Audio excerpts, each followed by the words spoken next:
Hey, welcome everybody this week to the next edition of Doing It with Styles. And as promised last week, I have a very, very special guest for all of you Las Vegas residents. Anyone who's been in this town for any length of time knows the gentleman next to me, Mr. David Courvoisier, who is a journalist and broadcaster on the three biggies here in Las Vegas for almost 3 decades. CBS, NBC, ABC. Yep. You were a very well-respected newsman here in town. Well, I don't know of anyone that could find fault with anything that you did. from your lips to God's ears, John, I tried to keep a profile of high integrity and fairness. And I think you did a very good job of that. But what I really wanted to talk about, now you got your 2-year anniversary from when you retired coming up in Yeah. July, right? Yes. So what are you doing now? That's a great question, and it's one that everybody who, so to speak, retires needs to ask themselves ahead of time because retirement, which I hate that word, but there's no getting around it. It's a whole different change of life, and you got to prepare for it. You got to think about what you want to do. You got to be intentional about your time, or else TV or alcohol or whatever will take over. You've got to really plan your day and plan something to do because you got all this extra time. So for me, I'm doing a lot of voice acting, which is what I was doing for over a decade before I even quit TV. I was doing it on the side. Right. So I have a studio here in my office, and I do voice work for all kinds of things: audiobooks, promos, commercials, and I stay pretty busy with that. I've also volunteered for some organizations here in town. One is CASA, Court Appointed Special Advocates, which many of you who appreciated my Wednesday's Child reports would know. CASA comes in between the child and the court system. So a foster child is represented by a CASA volunteer to speak for the child in court. It's not the parent, it's not the lawyer, it's not the judge, not the caseworker. You speak strictly for the child. What does that child want? And so I've been doing that here as well. That's awesome. I'm familiar with some of the CASA people here in Yeah, Las Vegas. great organization. It's phenomenal, and especially for those kids in the foster system who don't really have a voice. Man, my heart just goes out to all of them. And there's in Clark County, there's thousands of kids in foster care, and there's only a few hundred CASA workers. So it's if you got some extra time, think about being a CASA volunteer. That's got to be tough. I mean, emotionally. Well, I was pretty well prepared for it because I'd done Wednesday's Child for so long. So I knew the system. I knew what was Okay. required of me. There was some training that I had to go through, and there is some consistency in what I have to do for my child. I have to meet with them every week, and I have to be ready for court to know what they want and to present that to the judge. That's awesome. Yeah. What what did you find was the most difficult part of that? Uh, I think being aware that there's only so much I can do. The Let me put it this way: government should not be in charge of raising kids, but somebody's got to. You can't leave a child in an abusive or neglectful home. So okay, I get that. So they go into the foster care system. Well, the foster care system is an institutionalized governmental system too, and there are abuses there. Things go Okay. wrong. Caseworkers come and go like that. I mean, it's not a high paying job. They don't stay. And so the kid doesn't get continuity. And, so the idea of foster care is to find permanence as soon as you can. Is there an extended family member available? Is there, a sister, an older sister? I mean, is there anybody anywhere, even in another state, that might be able to give this child some more permanence than what they've got? And that all that it doesn't work great, but I guess it's better than an abusive or neglectful, drug-filled existence at home with parents that don't care about their kids. I have two friends that about, I guess it's been almost 10 years ago now, who became foster parents. Tough. And I joke with them that they were failed foster parents. The first two little girls, sisters that they fostered, after about 2 months, they ended up adopting. And that happens a lot. it was just I was lucky enough to be there for the ceremony and got to film it for them. And it was just, and these two young ladies have grown up now in a loving family environment, and it's just, they're as you say, with all of the bugs in the system, Mm. there is still some. They do a lot of good, and There's, I'd say 1% of the foster care system is is bad. right, Most people are well intentioned and do good hard work, and it costs them more money in the end. They most foster parents think they're doing something good for the kid, but in the end, most foster parents would tell you that they got more out of it, right, in yeah. personal growth than the child did, and there's a lot of truth to that too. So the main reason that I wanted to talk to you is since you retired, you moved back to Missouri, right? Right. And you have started is it a group, an organization, a movement, Saving Americana? Tell us about that. What is that about? And Oh, how did well, you get into that? a couple things. I've started a couple things here in this town of Cape Girardeau, Missouri. Back when I was here before, there's a TV station here. When I was here before, I started Big Brothers and Big Sisters, and that's still going strong. Um, I've also started a advocacy group for voice actors called World Voices, and I was a founding member and a former president of that. And that's to advocate for um, the rights of voice actors in the marketplace. But what you're asking about is Saving Americana. This is a project that another friend of mine who was in the news business, the two of us got together, and we're doing stories that we've always wanted to do, but the news director said, no, wait, you got to go out and cover that fire or that court case or something. And so here we are doing stories that we really enjoy doing, and we're not getting paid a lot for it, if any, but we're doing it anyway because we just love it so much. So Saving Americana are stories about people who are working hard to preserve history. It can be a historic place, an event, um, a type of farming. It can be draft horses, locomotives, steam engines. It can be uh, brass statues. I mean, there's so many applications for people that really care about keeping history alive. And so it's not so much about history, it's about the people who are preserving history. Right. It was fascinating. I mean, I didn't get a lot of time to spend there yet, but what I did see is like, okay, I got to get back here. Um, you So, had mentioned the voiceovers. I just want to step back there for a moment. Um, so there's a lot of concern in that industry today, and as you know, we have a mutual friend in the business about AI. yep. Have you had any experience with that, or what are Uh, your feelings? I'll step back even farther. Okay. Early 10 years ago, there was concern about people being cast for voiceover jobs online. Oh my gosh, online casting. Who's going to do that? Well, now it's just Yeah. regular thing.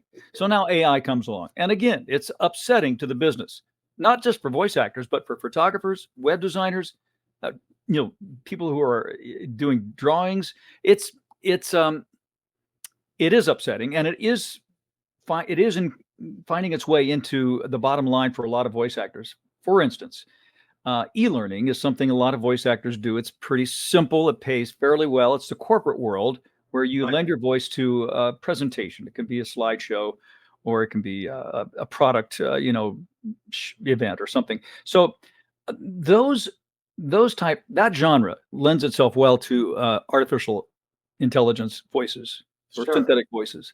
And I think a lot of people who do those kind of presentations are using synthetic voices because, well, I don't have to deal with a person, a human. It's not as much money, and viewers seem to understand and appreciate and can accept that it's an artificial voice and not get bummed out about it. So there is some bottom line jobs that are being stolen by artificial intelligence. How far will it go? I don't think it's going to go for. Um, I don't think audiobooks. I don't think commercials. I think the human element still very much is a part of that.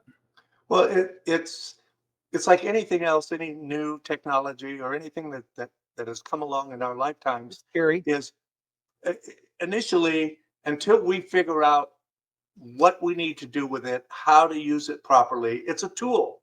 And if we can figure out a way to use it properly, it could be very advantageous. So in the world of voice acting, the proper use of AI right now would be to use it in your marketing. Right. Marketing is most people don't. Most people think, oh, I've got a laptop and a microphone. I can be a voice actor. Well, no, you don't. Just you don't. You got to find jobs, and finding Yeah. jobs means marketing. So the best use of AI is with the human and the AI interaction. The two Right. together can achieve some pretty amazing things. But AI by itself is error prone, and humans, don't do really well with some of that stuff, the writing especially. So together, those two entities can make some waves. Right. Well, and like I say, there are some advantages there. For if you're doing research or there is a lot of information there, but you still have to check it. You still have to review it and make sure that the information that you've received is in fact true. You got to double check. Yeah. Yeah. And I'm sorry for getting off on that standard because I do No, want it's to get okay. back to the saving Americana. Just to be clear for the people who are watching, Please. if you want to see more, it's Saving Americana, one word, Right. savingamericana.com. Right. And that website is a repository for all the work that we've been doing so far. There's probably 70 or 80 stories on there of various lengths. One of these days, we're going to get busy and put up a paywall so that the half-hour segments, you'll actually have to pay $1 or $2 to watch it. Sure. So we can say we're actually making money doing this. But for now, it's just free to watch, and it's a lot of fun. My buddy who does these is really talented as a shooter and an editor. He writes a lot. I write some. I narrate. I host. I appear on camera for these things, and so it feels comfortable to me. Yeah. No, it's a good job, and I understand what you were saying. It's one of the reasons for our station WWDBTV. It's because of those limitations for what I call terrestrial radio and TV. Yeah. There is an enormous amount of information and talent and stories out there that most people never get a chance to put out there. Well, And I started this with that idea in mind that this is for people like you and I that can't afford to go out to NBC or ABC. And if we did, they'd say, well, yeah, we'll give you 7 minutes. yeah. Uh, so Well, anyway, in the current world with social media and with streaming, everybody is a broadcaster. I mean, yeah, everybody has their own niche, and people are taking advantage of it, like you. yeah. And it's like you say, it keeps me out of the bars and the strip clubs and the casinos. You know, Please. I mean, I've been in construction my entire life, and when I retired, it's like, okay, what am I gonna do now? And Yeah, that's this is right. it. So, but yeah, it's something I love doing, and I the people that I get to meet There you go. is phenomenal. I mean, it's just, I mean, you've lived in Las Vegas, you know what a great community we have here. It's so unique. There's nothing like it on the planet. It just I'm watching now the destruction of the place there on the corner where the new ballpark's going up. The Tropicana is being turned down. Tropicana. And I'm thinking about how many live shots did I do at properties that were, I mean, Hacienda, I mean, the Rancho El Rancho, I mean, just down the line. Silver Slipper, the front So many, pier, yeah. all of those, yeah. They all, the DI, and that's the thing about Vegas. If it's 20, 25 years old, let's just get rid of that. We'll build something Yeah. new.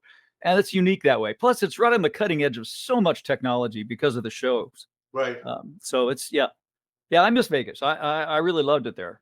It's a hard. I've lived here 3 times. Once as a child, my parents moved back to California. I didn't have a job, so I had to go with them. I was only 8 years old, but and this last time I've been here, 24 years now. Yeah. And it's a place I've always come back to. It's there's something magical about the desert at night. If you want to go shopping at 2 o'clock in the morning, not that I Yeah. do, but you can if you want. And Yeah. I also miss the West, the big sky country. oh man, yeah, And, people say it's just a desert. Well, oh no, there's so much more. yeah, There's so much more to it. Yeah, I very well may end up back there because I have 3 daughters and they're all on the West Coast, one in Oregon, okay. in LA, and I don't get to see them very often living here in Missouri, but I promised my Well, wife we'd move back to her hometown, and that's why we're if you ever move back, there's a place for you here. here. I hope so. Just yeah, pick up the phone, call me. I'll put you on the air, man. All right. Sounds good. So what in all of the time that you've been a broadcaster, is there one story or one instance that sticks out in your mind for as long as you can remember? It's like this is the story I just thank God I got to do, or anything like that. There's just, John, I could probably go on for a while about this. I covered Pope John Paul II's visit to the Southwest. That was important because I'm a Christian and I'm not a Catholic, but he was such a meaningful, iconic figure for so many Christians. That was a plum. I got to I got to be there for the landing of the space shuttle, the first one that launched after the Challenger explosion. Oh wow. And so many personalities. I've covered 3 Democratic national conventions. They're not so big anymore, but back in the day, those political conventions Yeah. were huge. And to go there, that was a real plum to do that. I don't know. I'm sure I'm going to think of something after we get off the air, but I've interviewed politicians and celebrities and sports personalities. I feel so blessed, to have had that kind of career. And you've worked with some of the icons here in Vegas as well. So George Knapp and Paula Francis and Gary Waddell and oh yeah. and now Trisha Keene and Ricky Cheese, Gwen Costali. Those of you who go back a ways, you'll recognize those names. There's been some really tremendous journalists over the years in Vegas. Yeah, and it's having been here as long as I have, I remember them all. It's you, especially this town as big as it is still a small town. Yep. And you see these people in the supermarket, you see them in the restaurants, you see them, at a signal light, and you see them on TV, and they are part of your family. You Yeah. just, oh hey, yeah, there's Ricky. Oh hi, Ricky. Yeah. And Ricky Cheese used to live up the street from me. And that was just always, I thought, a huge compliment if I would get recognized in the grocery store. It wasn't an egotistical thing for me. It was like, oh my gosh, people really are watching and they think I'm their friend. Well, and because that's a compliment. That's the way you come across. And Yeah. those people, and it should be a compliment because you are reaching those people. You are providing them with information. You're providing them with things that they need to know, or they wouldn't be watching. My wife used to joke, we'd go to events together and charitable events, fundraisers, and more often than not, some stranger, a viewer, would come up to my wife and say, "Oh, I go to bed with your husband every night." She used to get a kick out of that. Yeah. So, and I don't see these slap marks or anything. So she must have a great sense of humor. Going on 42 years. Wow. That's great. Is she from Vegas or? No, she's from this town where we live now. She's a Missouri gal. I grew up in Illinois, not far away, so it's not like I, don't understand the Midwest. And she's a nurse, and she really wanted to move back home, and I had promised her that when I retired, we would. So here we are. How hard was it to retire? Yeah, like I said, I grew up in the Midwest, so it's not like I don't understand the rhythms and the seasons here. But it is, nothing. Yeah. Nothing vibrates at the same frequency as Las Vegas. So naturally, this is a slower place. It's more rural. But it's a place where I feel real comfortable leaving the house and leaving the door unlocked. There's just the Midwest has its own vibe. Yeah. And it's good for some reasons, and it seems like a slower pace of life. And that hasn't always appealed to me, but I've lived in many places, and I've always said, it's what you make of it, because there's good and bad about everywhere you live, and it's what you make of it. When I lived in Vegas, sure, the heat gets to you, but there's no bugs, and yeah, it's it's the desert, but I did miss the rain because I grew up with the rain, and there was only 4 inches a year in Vegas. Here, it's comes every other day, so I love the sound and the smell of rain. So I missed that when I was in Vegas, but I don't they got mosquitoes here. We don't have mosquitoes in, that kind of thing. I know, yeah. It's balance, Well, and the nice thing about pets, you don't have to worry about fleas here either. So, There you go. but yeah, but every place has its charm, its magic, it's No question. something about No everywhere. And Everybody some thinks they have the best sunsets, right, but there are good sunsets everywhere. yeah, and sunrises, but Yeah, there you go. and like you say, the desert, there's something magical about the desert. I mean, I lived here as a kid. I remember the atomic blasts out at the test site. Oh, yeah. And you'd see on the news, okay, so we're gonna do a test at 11 a.m. on Thursday. Don't be up in the trees or on the ladders or anything. Um, and it's hard to get some people today, the young people especially, to understand that was a real thing going on Oh, at the time. it was a And, big deal. and yeah, Every party, people have watch parties. yeah. And I mean, you could feel the buildings shake. So anyway, so what do you see in the future here for you? You're gonna continue the Well, I'm not a young pup anymore, but I'm in great health. Luckily, I've had great genes. So I'm pushing 72 this year. I've just had a knee replacement, but that's so I can have a better quality of life going forward. of course. I've got my numbers are good. My doctor tells me he wishes he had my numbers when I do a blood test. He says, "Man, you're as Right. healthy as a horse." And so I've got a great immune system.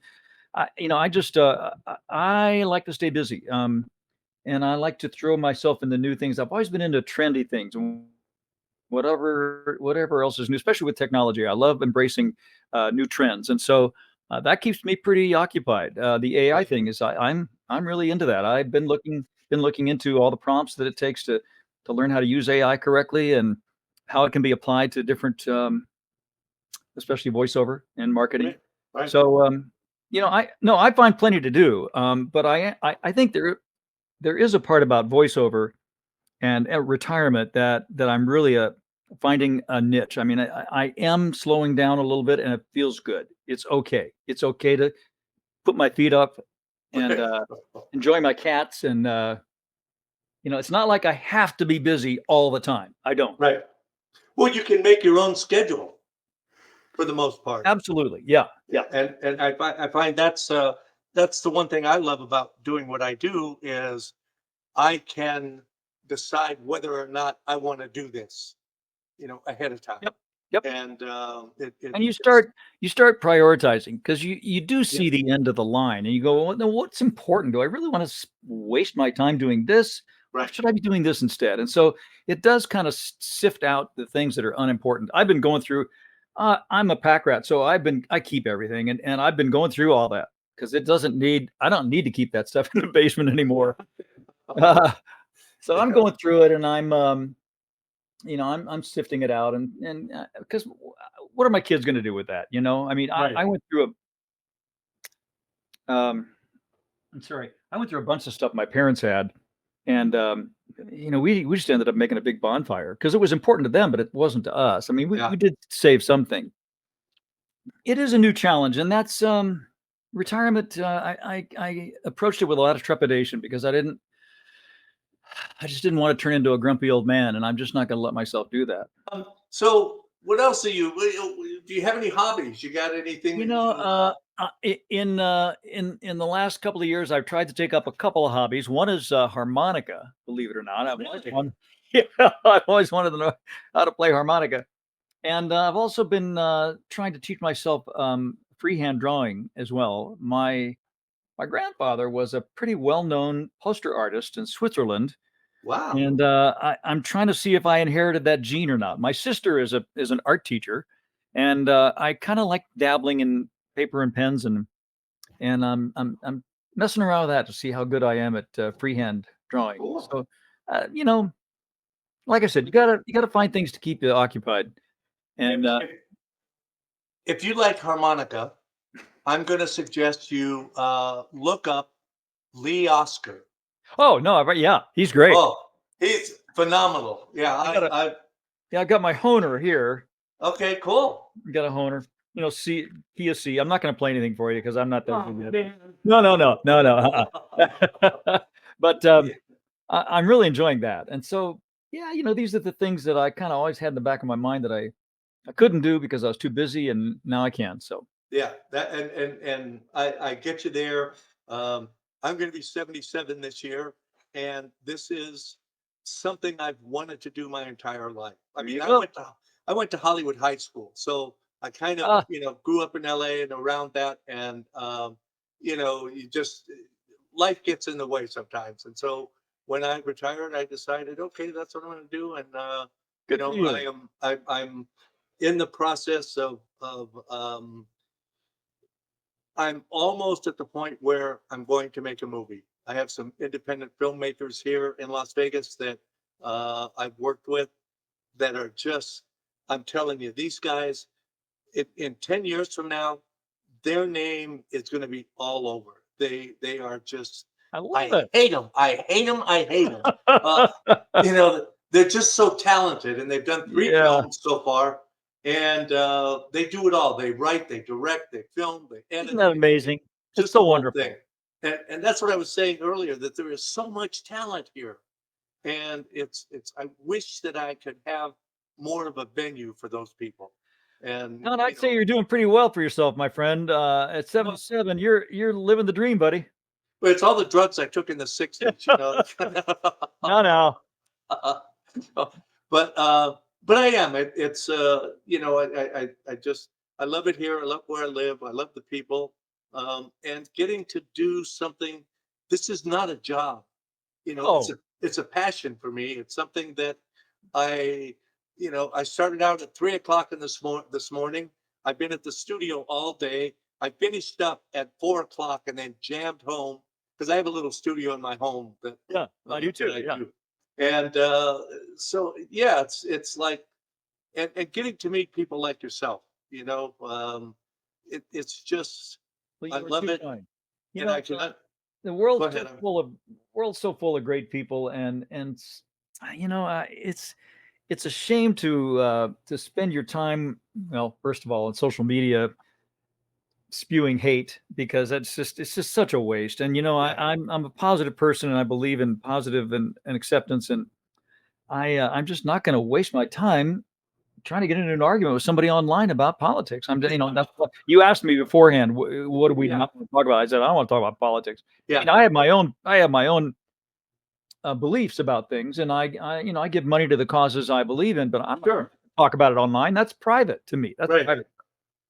That's none of their business anyway. That's right. So, is there anything else you'd like to cover? Or Holy cow. now's your chance, man. We have a worldwide audience. I had for so many years I had immersed myself in the voiceover business. I wrote 2 books. Oh, I really? I kept a blog going for like 10 years. I wrote almost every day of the week for 10 years. Wow. And I went to conferences. I was really involved in voiceover, and it's brought a lot of fruit for me, is in terms of friendships Right. all over the world, voice actors all over the world, and it's a neat little niche profession that not a lot of people know about. Not a lot of people are making a ton of money at it, Right. but it's like you. It's a passion that I've so enjoyed doing. And so I'm going to keep after it, even though it doesn't return a lot of money to me. I keep after it because I so enjoy it.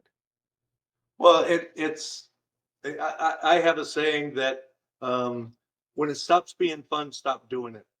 Yep. And as long as it's fun and as long as you're enjoying it, what the hell? I mean, we have reached a point in our life when we should be able to do what we want to do.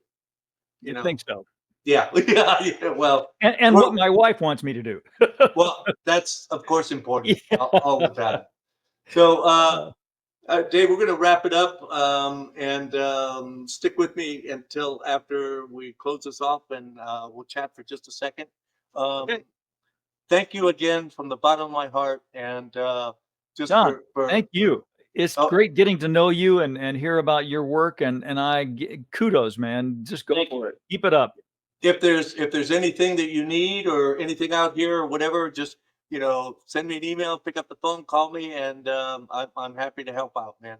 Same. That goes both ways, my friend. Okay, thank you. And thank you, everybody, for the support that you give to the show and the other shows at WWDBTV. We appreciate it, and we love knowing that you're out there. And like I always say, if you're going to do it with styles. Nice work, John.